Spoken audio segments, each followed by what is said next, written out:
In our last lecture, we have rendered complete order information. Now in this lecture, we are just going to dispatch this update order action. And for that, we have already fetched the API. Come to update order.jsx. And here, I'm just going to access the state from admin. What all data I need? I need success, I need loading, and I need error. And from where I have to access? I have to access from state.admin. But here if you see, for order and admin, we are having the same variable loading. So what we will do? For this order, we will change the name to order loading. And for this admin, we will change to admin loading. And below this, I will create the variable loading. Let me remove. Here, I will create the variable loading. And for this, I'm just going to assign both order loading and admin loading. And we are using OR operator. If anyone is loading, then also we have to show the spinner. So copy this loading, scroll down. This entire div container, I will wrap in JavaScript mode and then I will wrap in parenthesis. Here I will check if loading is through, then simply render this loader. I will be passing loader, hit enter, loader component will be imported. And then finally, we are having this update status button. And on this button, I'm just going to pass on click event handler. On click function name, I will pass handle status update. Copy this function, scroll up. Below this, I'm just going to create the function handle status update. I'm just going to open the function.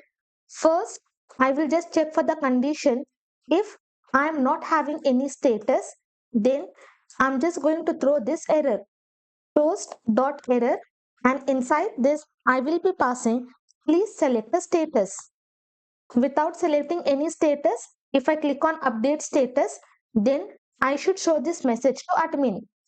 Then we have to pass the position. So I'm just going to open home.jsx. From here, I will copy this complete position and inside this paste. And after that, we have to do immediate return. Now come to project. I have not selected any status. Now if I click on update status, I will have please select the status. Now if I have given the status, then what I have to do? I just have to dispatch the action. So here I will pass dispatch action. We have created update order status. Hit enter. Action will be imported. And inside this, what data we have to pass? We have to pass order ID and status.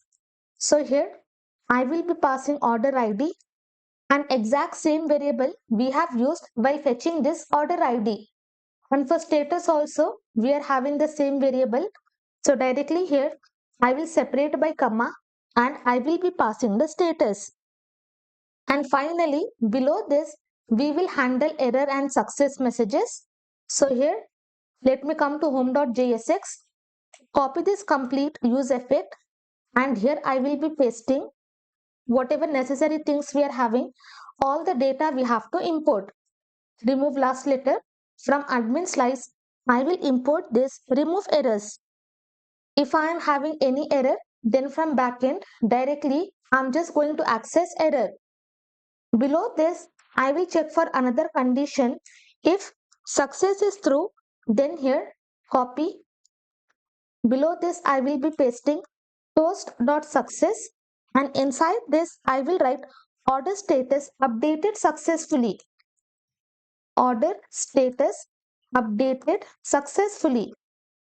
From backend, if you have passed message property, if you want to access from backend also, you can access the message. Now here, I will be passing remove success. And from admin slice, I'm just going to import this remove success. After updating my status, what I will do, again, I'm just going to dispatch this get order details so that I will have order with fresh information. And inside this dependency array, I will be passing success as well as I'm just going to pass order ID which we have passed inside this action. Now come to project, you can see order status is processing. Now I will change to ship. As soon as I click on update status, I am having order status updated successfully, and inside this order information, I am having shipped. Come back, now you can see for this I am having shipped. If you want to give different styling, you can proceed with the styling. Now here what I will do, if I am not having any status, then I will disable this button, and also if my order status is delivered, then also I'm just going to disable the button. Now what it will happen, I'm just going to select this delivered, click on update status, order status updated successfully, and here I am having delivered. Now again if I click, you can see I will be having all the options. So definitely I do not want this one. So here for this update status button, here I will be passing disabled. When I have to disable, if it is loading, then I have to disable, or if my order status, this we have already restructured from order, if it is equal to delivered, then also I have to disable my button. Now you can see for this order status is delivered, so my button will be disabled. But still I am having the options. I do not need this one. So this exact same disabled I will copy, and inside this select I am just going to paste. But here for this button we will also pass another condition. If we are not having any status, then also we are going to disable the button. Now you can see I will not be able to click because I have disabled my select field. But if I come here, now for this you can see it is not disabled, and if I have not selected any rating, this button will be disabled. But as soon as I select this, my button will be activated, and accordingly I can update order status. So in this way, we are just going to dispatch this update order action.